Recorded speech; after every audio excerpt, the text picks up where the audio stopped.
Welcome. G means minus, A means multiply, D means division, B means plus. Sum கொடுத்திருக்காங்க 12.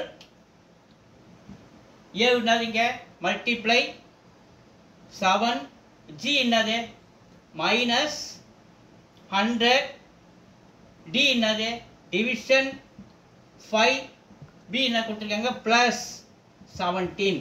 So உங்களுக்கு ஏற்கனவே படிச்சிருப்பீங்க board mass. So இந்த rule பிரகாரம் தான் நம்ம இதை செய்யணும். இதில் ஃபர்ஸ்ட் எது வருதோ அதை தான் செய்யணும். Bracket of division multiply addition subtraction. So இந்த சம்மில் என்ன இருக்குது டிவிஷன் இருக்கு ஃபர்ஸ்ட். அப்போ 100 டிவிஷன் 5 20 வருமா? இப்போ 12 இன்ட்டு 7 இன்ட்டு மைனஸ் 20 ப்ளஸ் 17. அடுத்து என்ன இருக்குது இதில் மல்டிப்ளை இருக்கு. மல்டிப்ளை இருக்கா 12 இன்ட்டு 7 84 மைனஸ் 20 ப்ளஸ் 17. அடுத்து என்ன இருக்கு அடிஷன் இருக்கா?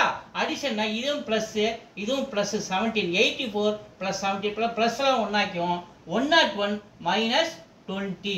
அடுத்தது லாஸ்ட் ஆஃப் சப்ட்ராக்ஷன் எஸ் இருக்கு 101 21 போச்சுன்னா 81 இஸ் த ஆன்சர். 81 எங்க இருக்கு? C is the answer. Thank you.